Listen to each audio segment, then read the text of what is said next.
I am writing this under an appreciable mental strain, since by tonight I shall be no more. Penniless, and at the end of my supply of the drug which alone makes life endurable, I can bear the torture no longer, and shall cast myself from this garret window into the squalid street below. Do not think from my slavery to morphine that I am a weakling or degenerate.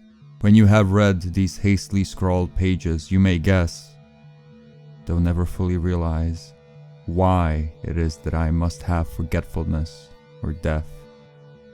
It was in one of the most open and least frequented parts of the broad Pacific that the packet of which I was supercargo fell a victim to the German sea raider.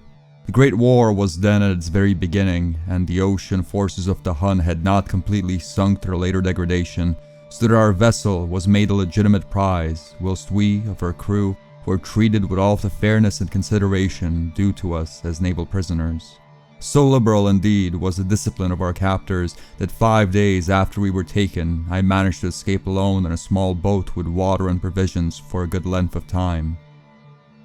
When I finally found myself adrift and free, I had but little idea of my surroundings. Never a complete navigator, I could only guess vaguely by the sun and stars that I was somewhat south of the equator.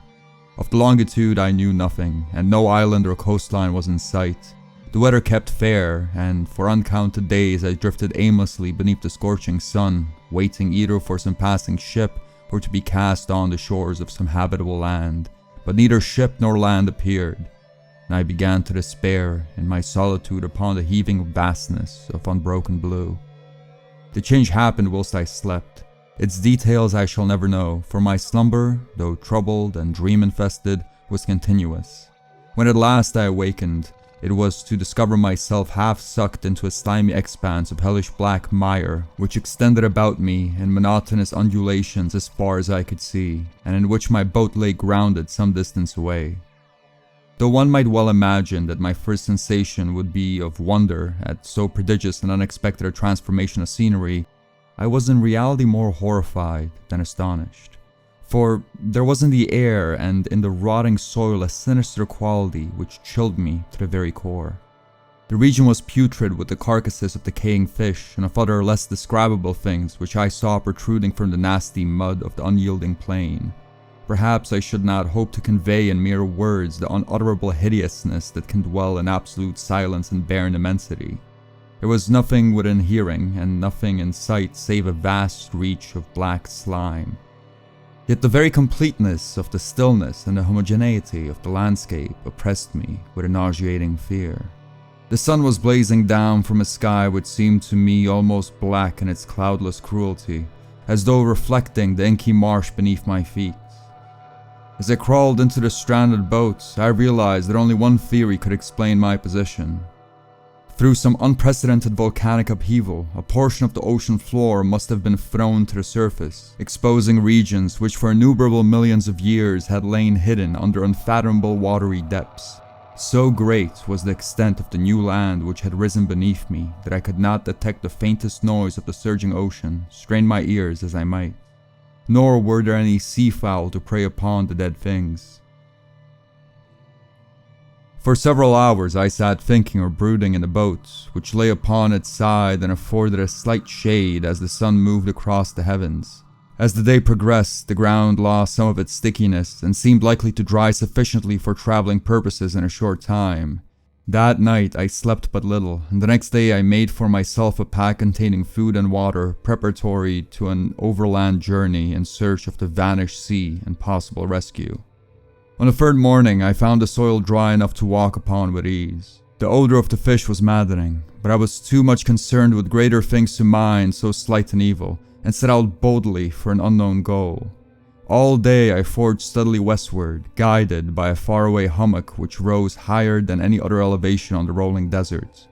That night I encamped, and on the following day still traveled toward the hummock, though that object seemed scarcely nearer than when I had first despised it. By the fourth evening, I attained the base of the mound, which turned out to be much higher than it had appeared from a distance, an intervening valley setting it out in sharper relief from the general surface. Too weary to ascend, I slept in the shadow of the hill. I know not why my dreams are so wild that night, but ere the waning and fantastic gibbous moon had risen far above the eastern plain, I was awake in a cold perspiration, determined to sleep no more. Such visions as I had experienced were too much for me to endure again, and in the glow of the moon I saw how unwise I had been to travel by day. Without the glare of the parching sun, my journey would have cost me less energy. Indeed, I now felt quite able to perform the ascent which had deterred me at sunset. Picking up my pack, I started for the crest of the eminence. I have said that the unbroken monotony of the rolling plain was a source of vague horror to me, but I think my horror was greater when I gained the summit of the mound and looked down at the other side into the immeasurable pit or canyon whose black recesses the moon had not yet soared high enough to illuminate. I felt myself on the edge of the world, peering over the rim into a fathomless chaos of eternal night. Through my terror ran curious reminiscences of Paradise Lost and of Satan's hideous climb through the unfashioned realms of darkness. As the moon climbed higher in the sky, I began to see that the slopes of the valley were not quite so perpendicular as I had imagined. Ledges and outcroppings of rock afforded fairly easy footholds for a descent, whilst after a drop of a few hundred feet, the declivity became very gradual. Urged on by an impulse which I cannot definitely analyze, I scrambled with difficulty down the rocks and stood on the gentler slope beneath, gazing into the Stygian depths where no light had yet penetrated. All at once, my attention was captured by a vast and singular object on the opposite slope, which rose steeply about 100 yards ahead of me, an object that gleamed whitely in the newly bestowed rays of the ascending moon. That it was merely a gigantic piece of stone, I soon assured myself, but I was conscious of a distinct impression that its contour and position were not altogether the work of nature. A closer scrutiny filled me with sensations I cannot express, for despite its enormous magnitude and its position in the abyss which had yawned at the bottom of the sea since the world was young, I perceived beyond a doubt that the strange object was a well-shaped monolith whose massive bulk had known the workmanship and perhaps the worship of living and thinking creatures. Dazed and frightened, yet not without a certain thrill of the scientist's or archaeologist's delight, I examined my surroundings more closely. The moon, now near its zenith, shone weirdly and vividly above the towering steeps that hemmed in its chasm, and revealed the fact that a far-flung body of water flowed at the bottom, winding out of sight in both directions, and almost lapping at my feet as I stood on the slope. Across the chasm, the wavelets washed the base of the Cyclopean monolith, on whose surface I could now trace both inscriptions and crude sculptures. The writing was in a system of hieroglyphs unknown to me, and unlike anything I had ever seen in books, consisting for the most part of conventionalized aquatic symbols such as fishes, eels, octopi, crustaceans, mollusks, whales, and the like. Several characters obviously represented marine things which are unknown to the modern world, but whose decomposing forms I had observed on the ocean-risen plain. It was the pictorial carving, however, that did most to hold me spellbound. Plainly visible across the intervening water on account of their enormous size were an array of bas-reliefs whose subjects would have excited the envy of a Doré. I think that these things were supposed to depict men, at least a certain sort of men, though the creatures were shown disporting like fishes in the waters of some marine grotto or paying homage to some monolithic shrine which appeared to be under the waves as well. Of their faces and forms I dare not speak in detail, for the mere remembrances make me grow faint.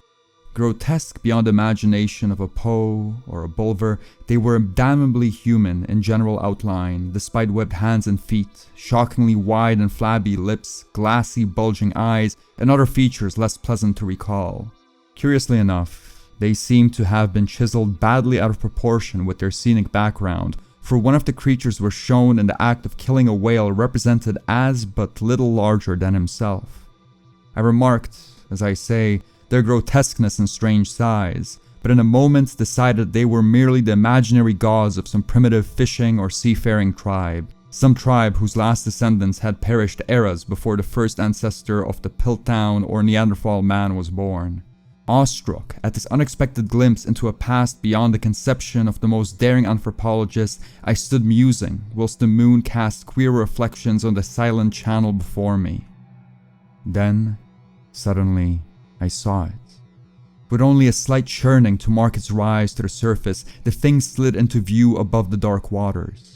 Vast, Polyphemus-like and loathsome, it darted like a stupendous monster of nightmares to the monolith about which it flung its gigantic scaly arms, the while it bowed its hideous head and gave vent to certain measured sounds. I think I went mad then. Of my frantic ascent of the slope and cliff, and of my delirious journey back to the stranded boat, I remember little.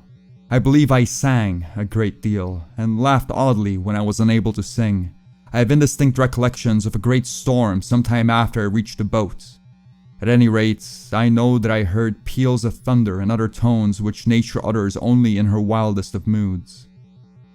When I came out of the shadows, I was in a San Francisco hospital, brought thither by the captain of an American ship which had picked up my boat in mid-ocean. In my delirium I had said much, but found that my words had been given scant attention. Of any land upheaval in the Pacific, my rescuers knew nothing, nor did I deem it necessary to insist upon such a thing, which I knew they could not believe. Once I sought out a celebrated ethnologist and amused him with peculiar questions regarding the ancient Philistine legend of Dagon, the fish god, but soon perceiving that he was hopelessly conventional, I did not press my inquiries. It is at night, especially when the moon is gibbous and waning, that I see the thing. I have tried morphine, but the drug has given only transient surcease and has drawn me into its clutches as a hopeless slave. So now I am to end it all, having written a full account for the information or the contemptuous amusement of my fellow man. Often I ask myself if it could not all have been pure phantasm, a mere freak of fever as I lay sun-stricken and raving in the open boat after my escape from the German man-of-war.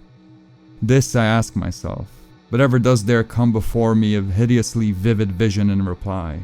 I cannot think of the deep sea without shuddering at the nameless things that may at this very moment be crawling and floundering on its slimy bed, worshipping their ancestors' stone idols and carving their own detestable likenesses on submarine obelisks of water-soaked granite.